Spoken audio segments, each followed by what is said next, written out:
Right నమస్తే welcome to Andhraprabha. ప్రస్తుతానికి మనం గాంధీ భవన్లో ఉన్నాం. గాంధీ భవన్ దగ్గర మరి రాజకీయ నాయకులు కూడా కోలాహలం మనకు కొనసాగుతున్న పరిస్థితి ఉంది. రాజకీయం మరి ఏ విధంగా కొనసాగుతుంది, కాంగ్రెస్ పాలన ఎలా ఉంది, మరి అదేవిధంగా ఇటీవల కాలంలో కూడా ప్రకటించిన జూబ్లీ హిల్స్ బైపోల్ ఎన్నికల గురించి మరి అధికారులు ఎలా పనిచేయబోతున్నారు, వీరితో పాటుగా రాజకీయంగా మరి ఏ గెలుపు గుర్రాన్ని అక్కడ బరిలో పెట్టబోతున్నారు, మరి దీని తర్వాత మూసీ నది ప్రక్షాళన ఏదైతే మరి భుజానికి ఎత్తుకుందో ఆ మూసీ నది ప్రక్షాళన ఎంతవరకు వచ్చింది, మరి ఇటీవల కాలంలో కూడా మూసీ నదికి వరదలు వచ్చినాయి, ఆ వరదల క్రమంలో మరి అక్కడ బురద ఏర్పడిన పరిస్థితి, అక్కడ ఉన్న కూడా డ్రోనింగ్ ఏరియాస్ మరి ఆంధ్రప్రభ వెళ్ళి అక్కడ కలవడం జరిగింది. దాని మీద అక్కడ బురద పేర్కొనడం, అదేవిధంగా అధికారులు కూడా అక్కడ రాలేదు, మరి అక్కడ మాకంతా కూడా పూర్తిగా శాశ్వతమైన ఏర్పాట్లు చేసేందుకు అధికారులు రాలేదంటూ కూడా అక్కడ వెలువడిన అంశం.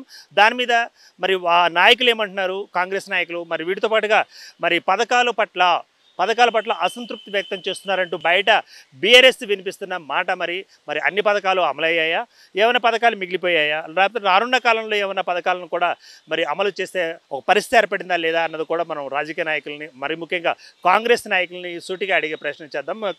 ముఖ్యంగా వీరిచ్చిన హామీలు ఎంతవరకు నెరవేరాయి, అయితే హరీష్ రావు గారు ఇటీవల కాలంలో బీఆర్ఎస్ అభ్యర్థిని బరిలో దింపిన తర్వాత కూడా బకాయి కార్డు లేదా బాకీ కార్డు అంటూ ఒక కార్డు మరి దాన్ని ఉద్యమంగా తీసుకొని కూడా ప్రచార హస్తంగా ఉపయోగించుకుంటున్న పరిస్థితి. సో వీటన్నిటి గురించి కూడా సమగ్రంగా అడిగి తెలుసుకునే ప్రయత్నం చేద్దాం, ఆంధ్రప్రభ ప్రేక్షకులకు వినిపించే ప్రయత్నం చేద్దాం. మరి ఈ సందర్భంగా సీనియర్ కాంగ్రెస్ నాయకులు వి హనుమంతరావు గారిని మనం కలిసే ప్రయత్నం చేద్దాం, రండి. రైట్, ప్రస్తుతానికి తాజా రాజకీయాల పరిస్థితి గురించి మనం మరి వి హనుమంతరావు గారు మనతో పాటు ఉన్నారు. ఇందులో ముఖ్యంగా మరి జూబ్లీ బైపోల్స్ నిర్వహించనున్నారు, ప్లస్ బతుకమ్మ కుంటకు సంబంధించిన కూడా మరి డెవలప్మెంట్, అదేవిధంగా మరి మూసీ ప్రక్షాళన, మరి ఇటీవల కాలంలో కూడా మూసీ వరదలు రావడం, ఇవన్నీ కూడా తన యొక్క అభిప్రాయాన్ని మనం తెలుసుకునే ప్రయత్నం చేద్దాం. సార్ నమస్తే అండి. ముందు ముఖ్యంగా జూబ్లీ బైపోల్ గురించి మాట్లాడదాం. జూబ్లీ బైపోల్లో మీ కాంగ్రెస్ గెలుస్తుందా? ఆ క్యాండిడేట్ ఎవరు లేడా బాబు, హైకమాండ్ ఎవరిని పెడితే నాకు పనిచేస్తా. ఎందుకంటే వాళ్ళు మా పీసీసీ ప్రెసిడెంట్ సర్వే చేస్తున్నాం అన్నప్పుడు ఆ సర్వేలు ఎవరికి వస్తారో వాళ్ళకి ఇస్తారో హైకమాండ్ డిసైడ్ చేస్తారు. నేను ఎప్పుడు కూడా హైకమాండ్ను గీత దాటలేదు. నాకు కూడా ఆ రోజులలో ముఖ్యమంత్రి స్థాయికి వచ్చిన, కానీ అప్పుడు కూడా ఇవ్వలేదు, నేను ఊరుకున్నా. ఎందుకంటే నేను మొదటి నుంచి కాంగ్రెస్ నమ్మిన, పదవి ఇచ్చినా ఇవ్వకపోయినా, ఎక్కడ రైతులకు అన్యాయం చేసినా, నిరుద్యోగులకు అన్యాయం చేసినా, ఆడపిల్లలు రేపు చేసినా, ఆఖరికి ఎస్సీ ఎస్టీలకు అట్రాసిటీ అన్ని దగ్గరికి పోతా. రాహుల్ గాంధీ ఏ విధంగానైతే న్యాయం లేడై నాది కూడా న్యాయం, కనుక హైకమాండ్ వ్యతిరేక నేను అడుగుతా. ఇస్తే వెళ్ళండి కూడా, అంటే నేను దీనికి అడుగుతలేను, ఎవరు అనేది వాళ్ళు డిసైడ్ చేస్తే వారికి నేను పనిచేస్తా. అంతవరకే తిరుగుతా. నాకున్న పరిచయాలతోటి, నాకున్న ఏదైతే పరిచయాలు ఉన్నాయో, నాకున్న ఫాలోయింగ్ను ఆ పార్టీకి ఉపయోగపడడానికి శ్రాయశక్తులకు కృషి చేస్తా. మరి అక్కడ అంటే ఏంటంటే బీసీలకు పెద్దపేట వేసే అవకాశం ఉందంటూ కూడా నవీన్ యాదవ్ లేకపోతే అంజన్ కుమార్ యాదవ్ లైక్ కొన్ని పేర్లు బయటకు వస్తున్నాయి. మరి మీరు బీసీ నాయకుడిగా ఎవరికి మద్దతు ఇస్తూ ఉంటారు? ఎవరికి? నేను చెప్పాను కదండి, నేను ఎవరికి మద్దతు, హైకమాండ్ ఎవరికి ఇస్తే వారికి పనిచేస్తాను. నేను మళ్ళీ నా సొల్యూషన్ చెప్తే ఏదైతే సర్వేలో పొరపాటు అవుతుంది కనుక నేను సర్వే ఎవరు చేసినా ఆ సర్వేలో వచ్చిన క్యాండిడేట్కు నేను పనిచేస్తాను. అంతేగాని నేను ఓవర్ యాక్టింగ్ చేసి అరే హనుమంతన్న చూడు మాకు అడ్డం వచ్చిందని నన్ను అందరు లైక్ చేస్తారు. కానీ హైకమాండ్ మహేష్ కుమార్ అన్నాడు మేము సర్వే చేస్తున్నాం, సర్వే ప్రకారంగా హైకమాండ్ నిర్ణయం తీసుకున్నాక I don't want comment on this issue.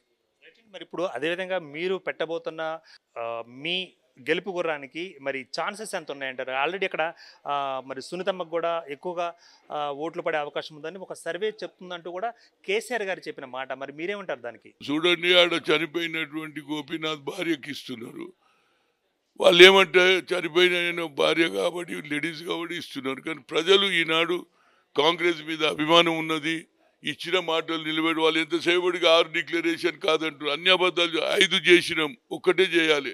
మహిళలకు 2500, అది ఒక్కటి తులం బంగారం, ఇది ఒక్కటే పెండింగ్ ఉంది. అన్నీ చేసినాం, రైతులకి రుణమాఫీ చేసినాం, నిరుద్యోగ సమస్య తీర్చినాం, ఎన్నో రోజుల నుంచి పబ్లిక్ సర్వీస్ కమిషన్ రానే లేదు, అది కూడా చేసినాం.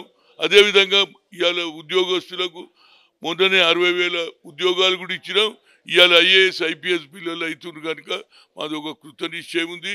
ఏదైనా ఇచ్చిన మాట అందులో సోనియా గాంధీతో తుక్కుగూడలో అనౌన్స్ చేసినాక దానికి కట్టుబడి ఉన్నారు. అదేవిధంగా రాహుల్ గాంధీ గారు ఏదైతే కన్యాకుమారి తిరిగి we come to the power we conduct అన్నాం, దాని మీద కూడా ఇవాళ 42% ఎన్నికల ముందు చెప్పినాం. అన్ని జిల్లాలు తిరిగినాం. ఆఖరుకు కామారెడ్డిలో సిద్ధరామయ్య సమక్షంలో 40 అది కూడా పూర్తి చేస్తే ఆర్డినెన్స్ తీసుకే దానికి గవర్నర్ గారు జవాబు చెప్పారు. ఢిల్లీ పోయి ప్రెసిడెంట్ కలుస్తుంటే ఆమె కలవదు. ఇక మరి ఏం చేయాలి? అసెంబ్లీలోనైతే వీళ్ళు సపోర్ట్ చేస్తారు, బయటకు ఇది కాదు అని ఆఖరుకు కోర్టుల కేసు వేస్తారా బాబు? మీరు 10% ఈడబ్ల్యూసీ తీసుకున్నారు, మేము వేసినామా? న్యాయం ఉండాలి కదా. అంటే మేము పైకి రావద్దా? ఎప్పుడో కమిషన్ 27 ఇప్పటిదానికి ఇంప్లిమెంట్ అవుతుందా? We are not cross double digit, 9% ఉన్నాం ఇవాళ ఉద్యోగాలలో కానీ అన్నింటిలో. ఎందుకంటే మాకు క్రిమిలైన్ పెట్టారు. నరేంద్ర మోడీకి చెప్పి ఆయన ఏం చేయలేదు. అదే సోనియా గాంధీ సుప్రీంకోర్టు కొట్టేస్తే ఏది ఐఐటి ఐఐఎంలో అమ్మ పోయినాం, ma'am talent is not anybody's property, God has given, we should give opportunity అంటే ఆమె బిల్లు పెట్టింది. మన్మోహన్ పాస్ అయిందా లేదా? మా పిల్లలు ఒక్కొక్కడు ఐఐటీలో చదివాడు 1,20,000 జీతం తీసుకుంటున్నారు.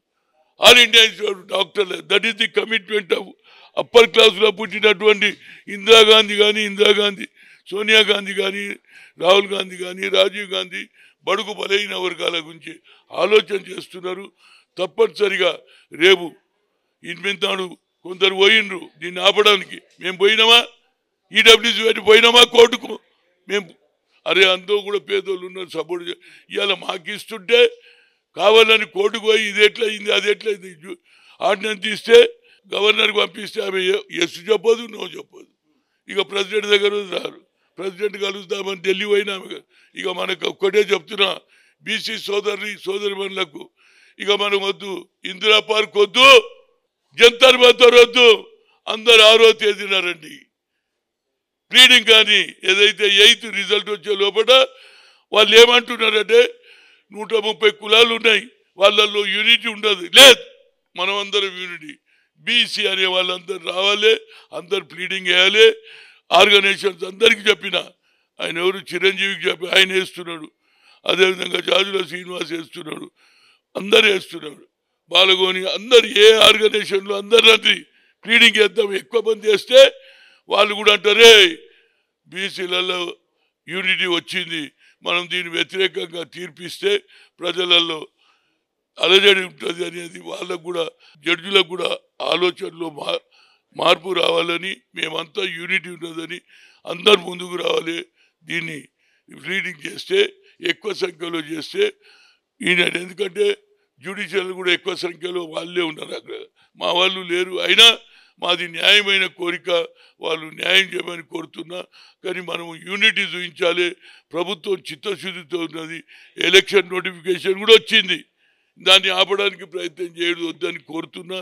ఏదైనా 8th నాడు వచ్చే రిజల్ట్ కంటే ముందు 6th నాడు అందరు ప్లీడింగ్ కావాలి. ఎక్కువ సంఖ్యలో మేమేం లేదు, మా కులం ముఖ్యం కాదు, మా బీసీ అనే ఆలోచన అందరికీ వచ్చిందని అంటే మా స్ట్రెంత్ 54% ఉన్నది కాబట్టి గ్రామాలలో చైతన్యం వచ్చింది. దానికి అడ్డు రాకుండా కోరుతున్నాం. ఎందుకంటే అసెంబ్లీలో బీఆర్ఎస్ బీజేపీ ఇద్దరు మద్దతు ఇచ్చి ఇప్పుడు బయటకు వచ్చి ఇది కాదు, ఇది అయ్యేది కాదు అంటున్నారు. మరి మీరు ఎందుకు మద్దతు ఇచ్చిండ్రా బాబు? మీ ఢిల్లీలో పోయి ఎందుకు ఇన్ఫ్లుయెన్స్ చేయరు? ఓట్లు అయితే మాకు కావాలనా? ఓట్లు మాకు తీసుకుంటారు, మా మొట్టివిగాయ కొడతారా? కనుక వాళ్ళలో కూడా ఆలోచన రావాలని కోరుతున్నారు. బీసీలు చాలా మంది ఉన్నారు, బీసీలో గట్టి నాయకులు ఉన్నారు, కానీ మిగతా పార్టీలో ఉన్నారు. మరి మీలాగా ఒకటే పార్టీలో ఉండి పోరాటం చేసేవాళ్ళు అందరూ, అంటే ఆర్ కృష్ణయ్య గారు కానీ లేకపోతే ఈటెల రాజేంద్ర కానీ వీళ్ళు కూడా బీసీ నాయకులే కదా. మరి బీసీ నాయకులు సమిష్టిగా ఎందుకు రాలేకపోతున్నారు? అదే ఇట్లా రమ్మంటున్నా కదా, ఈ సమయం వచ్చినప్పుడు అందరూ ఒకటే అన్నదమ్ములు కొట్లాడుకుంటారు. తమ్ముని కొడితే అన్న వస్తాడా లేదా? అట్లనే నేను కూడా ఆర్ కృష్ణయ్య కూడా వేస్తాడు, అందరు వేస్తారు. అందరిని ఏమంటున్నా ప్లీడింగ్ చేస్తే అప్పుడు జ్యుడిషియరీలు కూడా కొంత ఆలోచన వస్తుంది, మాలో యూనిటీ రావాలని కోరుతున్నాం. బతుకమ్మ కుంట గురించి మొన్న మరి రేవంత్ రెడ్డి గారు కూడా మీ పేరు అక్కడ పేరు పెట్టడం అన్నది కూడా సంతోషకరం. కానీ గత 35 సంవత్సరాల నుంచి నేను పోట్లాడాను, ఇక్కడ కొంతమంది కబ్జా చేయడానికి వాళ్ళందరూ ప్రయత్నించారన్నారు. కానీ అక్కడ ఆరోపణలు మరి మీ మీదే వస్తున్నాయి కదా, ఎంతవరకు నిజం అంటారు? ఏ ఆరోపణ వచ్చి కాళ్ళు మోగుతుంది, బిడ్డ మంచి పని చేసినావు అని. మొన్న సద్దల బతుకమ్మ అయితే మోర్ దాన్ 20,000 లేడీస్ వచ్చిండ్రు. రాత్రి 2 గంటల ఆడుకున్నారు. హనుమంతన్న బాగా చేసినట్టు ఈ మురికిని తీసేసినారు, మంచి వాతావరణం చేసిన. నేనేమైనా ఒక పని ప్రజలకు ఉపయోగపడి చేస్తాను. నాకు కూడా ఆఫర్ ఇచ్చింది ఆ రోజులల్లా, హనుమంతన్న నీకు కూడా ఏమైనా ఇష్టం, నీకు కూడా భూమి లేదు. మా అక్కలు మా అన్యాయం, మా చిన్న ఊరుంటే మా అక్కలు మా పెద్దమ్మలు ఆడినరు. నేను కూడా ఈత కొట్టాను చిన్నగా ఉన్నప్పుడు. దాన్ని రక్షించుకోవాలి. నేను పుట్టినటువంటి ప్లేస్లో ఆడవాళ్ళకు అన్యాయం జరగొద్దని కొట్లాడిన దానికి రేవంత్ రెడ్డి గారికి ఉదయపూర్గా ధన్యవాదాలు. అదేవిధంగా రంగనాథ్ గారు ఏం పని చేసిండు, 5.5 నెలల బ్యూటిఫుల్ చేసిండు. చూడడానికి వస్తున్నాడు. నువ్వు కూడా పోయి చూడు ఒకసారి ఎట్లున్నదో. వాకింగ్ కూడా చేసుకోవచ్చు, యోగా కూడా చేసుకోవచ్చు. అందుగురించి ప్రతి చెరువు దగ్గర పక్క కూడా ఆట స్థలాలు కూడా చూస్తే ఇటు చెరువు అటు ఆటం, ఆడ ఎక్సర్సైజ్ చేస్తారు, ఇటు వచ్చి స్నానం చేస్తారు. కనుక అది కూడా చేయమని రంగనాథ్ గారికి ముఖ్యమంత్రి కోరుతున్నా. ఎన్ని చెరువులు హైడా మీద ఒక దయ్యంలాగా చూపిస్తున్నారు. హైడా is a good environment for everything. ఒక ఎవరైనా ఇండ్లు పోతే వాళ్ళకి 2 బెడ్రూమ్ ఇస్తాం తప్పితే ఎవరు పేదోళ్ళు ఇండ్లు కూలగొట్టాం. నా సూటి ప్రశ్న ఏంటంటే, అక్కడ ఎవరో వచ్చి కబ్జాదారులు ఫైట్ చేస్తారు, మీరు పొట్లాడారు 35 సంవత్సరాలు అంటూ మీరు రేవంత్ రెడ్డి గారు అక్కడ వేదిక మీద ఉన్నప్పుడు చెప్పిన మాట నేను విన్నాను. కానీ అక్కడికి వెళ్ళిన తర్వాత కొంతమంది నాయకులు హనుమంత్ గారే మరి కబ్జాలకు గురి చేశారంటూ కూడా ఒక విన్న మాట ఎంత నిజం అంటారు? నాది హిస్టరీ వైట్ రికార్డ్ అయ్యా, బ్లాక్ పని. నేను ఏడ కబ్జా చేయలే, చెయ్యమని కబ్జా చేసిన వాళ్ళది ప్రభుత్వ పరంగా ప్రజలకు లాభం చేస్తే, ఎవడు కబ్జా చేస్తే వాళ్ళ దగ్గరికి వెళ్తే నాది ఏడ కబ్జాని ఫస్ట్ టైం నేను చోటు నేను ఏడ కబ్జా చేయలేదు. నాకు అవకాశాలు వచ్చినాయి. నాకు ఏ అవకాశాలు, నేను రాజీవ్ గాంధీ దగ్గర ఉన్నప్పుడు నేను సంపాదించాలంటే కోట్లు నేను సంపాదించలేదు. రాజశేఖర్ రెడ్డి కానీ ఎన్ జనార్దన్ రెడ్డి కానీ అందరినీ నేనే పిసిసి ఈవెన్ సత్యనారాయణరావు నేనే చేసి. కానీ నాకు 10 మందికి సాయం చేసే కల్చర్ నాది. నేనేదో సంపాదించాలి, వాళ్ళు అన్నమే తింటారు, నేను అన్నమే తింటారు. వాళ్ళు బంగారం తిన్నారు సంపాదించినాడు. కనుక పేద ప్రజలకు చేస్తే ఒక సాటిస్ఫాక్షన్. మూసీ ప్రక్షాళనని రేవంత్ సర్కార్ ప్రతిష్టాత్మకంగా చేపడుతుంది. కానీ మూసీ పరివాహక ప్రాంతాల్లో ఉన్న, మరి ముఖ్యంగా చాదర్ఘాట్లో ఉన్న పరిస్థితి, మొన్న వర్షం అంటే ఆ యొక్క వరద వెళ్ళిపోయిన తర్వాత బురద ఏర్పడిన పరిస్థితి. కానీ అక్కడ అధికారులు కానీ ఎవరు కూడా రాలేదు, మమ్మల్ని పట్టించుకోలేదంటే కూడా అన్న మాట మీరేమంటారు? ప్రజల ఆలోచన మీరు కట్టుకున్నప్పుడే మూసీలో ఇల్లు పక్క కట్టుకుంటారు. వచ్చారు ఇప్పుడు దానికి కూడా ఆల్టర్నేట్ ఆలోచన చేస్తున్నారు. మూసి ఏది సూర్యాపేట దానికే పోతుంది. ఆ తుమ్మెంబడి కూడా కల్పిషం కావద్దు, మంచినీళ్ళు రావాలని ఆయన ఏది ఇతర దేశాల్లో పర్యటించి చూసిర్రు. ఆ మూసి ప్రక్షాళన ఓన్లీ రంగనాథ్ తోటే సాధ్యం. ఎవరి ఇండ్లు పోతే వాళ్ళకి తప్పనిసరిగా ఆల్టర్నేట్ ఇండ్లు కట్టిస్తాం. మంచి వాతావరణం. ఎందుకంటే A1 సిటీ అంటున్నాడు, స్పోర్ట్స్ సిటీ అంటున్నాడు. యావత్ భారతదేశంలో స్పోర్ట్స్ సిటీ పెట్టినోడు ఎవరు లేడు, 42% ఇచ్చినోడు ఎవరు లేడు. అది రేవంత్ రెడ్డి చేయగలుగుతాడు. స్పోర్ట్స్ సిటీ అయితే పటియాలా ఉన్నది, పటియాలా ఒకటి, అది నేషనల్ స్పోర్ట్స్. ఇక్కడ పెడితే మన పిల్లలు ఇవ్వాలి. చూడు తిలక్ వర్మ ఎట్లా ఆడిండు చూడు, ఒక్కడే కొట్టి గెలిచించినా లేదా. ఇవాళ అలాంటి క్రీడాలు చేయాలి. నేను కూడా రాజీవ్ గాంధీ టోర్నమెంట్ చేసిన, ఆ టోర్నమెంట్లో ఈయన కూడా ఆడిండు, మొహమ్మద్ సిరాజ్ ఆడిండు. రేపు కేసీఆర్ గారికి స్పోర్ట్స్ సిటీ చేస్తే ఎంతోమంది క్రీడాకారులు అవుతారు. చిన్న దేశాలలో గోల్డ్ మెడల్ వస్తుంది, అతిపెద్ద దేశంలో మనకు తక్కువ వస్తున్నాయి. కాబట్టి రేవంత్ రెడ్డి గారు స్పోర్ట్స్ సిటీ చేస్తే ఎక్కువ అవకాశాలు స్పోర్ట్స్ మెన్కి వస్తుంది. అది ఫుట్బాల్ కావచ్చు, కబడ్డీ కావచ్చు, అన్ని అవకాశాలు వస్తుంది. అయితే మాజీ స్పోర్ట్స్ మెన్గా ఆయనకు నాకు ఉదయపూర్వక ధన్యవాదాలు. ఎంతో తొందరగా చేస్తే అదేవిధంగా మన ఎల్బీ స్టేడియంలో మాటికి ఆడ ఫంక్షన్లు అవుతాయి. రంజాన్ కానీ దసరా కానీ నాయకులు ఏదైనా సినిమా కూడా పెట్టి మళ్ళా పిల్లలకు తెల్లారి ఆడితే ఛాన్సే ఉండదు. ఆడనే క్రిస్మస్ పండుగ అయితే బొక్కలు ఉంటాయి, మటన్ చికెన్ పిల్లలు గుచ్చుకుంటుంది. కనుక మా ముఖ్యమంత్రిని కోరబోతున్నా, ఔటర్ రింగ్ రోడ్ ఒక 30 ఎకరాలు తీసుకోండి. ఆడనే ఎవడు మీటింగ్ పెట్టుకున్నా, ఏ బహిరంగ సభ ఆడ పెట్టుకుంటే పంచాయతీ లేదు. ఇక ఊకే ఎన్ని రోజులండి పిల్లలు ఏడుస్తున్నారు. నిన్న పోయినుంటి పోతే బురద మాటికి పిల్లలు మళ్ళీ అది బాగా ఎవరికల్లా స్పోర్ట్స్ పైన ఆడుతుంటే కంటిన్యూస్ ఆడుతుంటాడు, స్టామినా ఉంటుంది. ఇక వారం రోజులు ఇంట్లో పడుకొని వాటి కూడా ఇక మీదికెళ్ళి డ్రగ్స్ వచ్చినాయి. ఈ డ్రగ్స్ కాపాడాలంటే స్పోర్ట్స్ ఓన్లీ ఆల్టర్నేట్. వాడు యాక్టివిటీ ఉంటే ఇక ఓడు ఆడతాడు. ఇలా తిలక్ వర్మ భారతదేశాన్ని రెస్పెక్ట్ పెట్టిండా లేదా? ఓడిపోయేదాన్ని గెలిపించిండు. అది మన తెలుగు వాడు కానీ ఇద్దరు. అదే Mohammed Siraj all India cricket Rajiv Gandhi మీరు చేస్తారు, దాంట్లో కూడా వీళ్ళు ఆడినరు. నాకు చాలా సంతోషం ఉంది. ఆయనను సన్మానం చేయాలని చూస్తున్నా. ఆయన ఎందుకంటే నేను సిరాజ్ కూడా చెప్పాను, ఇది ఇట్లా చేస్తే ఇంకా 10 మంది క్రీడాకారులు తయారవుతారని నా థ్యాంక్ యూ. చివరిగా ఇప్పుడు మరి జూబ్లీ బైపోల్ కూడా బకాయి కార్డు అంటూ లేకపోతే బాకీ కార్డు అంటూ కూడా మరి హరీష్ రావు గారు ఒక బయటికి తీసుకొచ్చిన నినాదం ప్లస్ ప్రచారం కూడా చేస్తున్నారు. మరి బకాయిలు పడే అంతా మీరు ఉన్నారా? మీ కాంగ్రెస్ ఉందా? ఎవడైనా మీరు పోతే కోట్ల రూపాయలు బకాయిలు చేసి మీరే పోయింది. ఇక బకాయి గురించి మాట్లాడితే ఎట్లండి చెప్పండి. మీరు చెప్పండి. దొంగతనం చేసిన దొంగ అంటే ఎవరిని పట్టాలి? దొంగ ఉరుకుతున్నాడు, ఆడే దొంగ వచ్చుడు అంటే ప్రజలు దృష్టి మళ్లించడానికి పనిచేస్తున్నారు.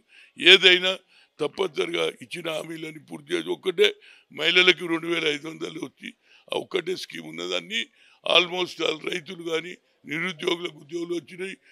ఇవాళ ఏదైనా పబ్లిక్ సర్వీస్ కమి మీరు ఇన్నేళ్ళు ఒక ఉద్యోగం చేయలే, ఇవాళ మా పిల్లలు ఐఏఎస్ ఐపీఎస్ అవుతున్నా లేదు. కనుక ఒక కృత నిశ్చయంతో ఉన్నది. కేంద్రంలో సోనియా గాంధీ, రాహుల్ గాంధీ, మల్లికార్జున్ ఖర్గే నాయకత్వంలో ఆయన తప్పనిసరిగా ఎవడు చేయలేదు దేశంలో 42% ఆయన చేసిండు. అదేవిధంగా ఇవాళ బతుకమ్మ గుడ్డను బాగు చేసిండు. కనుక నా ఉదయపూర్వక ధన్యవాదాలు. రైట్. మరి మొత్తంగా చూసినట్లయితే మరి వి హనుమంతరావు గారు చెప్పిన ప్రకారం మరి ఇప్పుడు జూబ్లీ బైపోల్లో కూడా మేమే గెలవబోతున్నాం అంటూ కూడా చెప్పిన పరిస్థితి. అదేవిధంగా మరి బాకీ కార్డు గురించి కూడా ప్రస్తావించినప్పుడు బాకీ కార్డు వాళ్ళు చేసినవి అప్పులు ఉన్నాయి, ఆ అప్పులను తీర్చమనండి, ఆ తర్వాత బకాయి కార్డు గురించి కూడా వాళ్ళని చెప్పమంటూ, అదేవిధంగా మూసి ప్రక్షాళన ప్లస్ ఇది రేవంత్ రెడ్డి గారు భుజానికి ఎత్తుకున్న ప్రతిష్టాత్మకంగా ఎత్తుకున్న పథకం, ఆ పథకాన్ని కూడా మేము పూర్తి చేస్తామంటూ కూడా ధీమా వ్యక్తం చేస్తున్నారు. రానున్న కాలంలో కూడా మరి బీసీలుగా నేను ఒక బీసీ కాబట్టి మరి బీసీలందరినీ సమైక్యపరిచేలాగా ఒక కార్యక్రమం కూడా తీసుకురాబోతుందని చెప్తున్న పరిస్థితి. కెమెరామెన్ లక్ష్మణ్తో దుర్గా.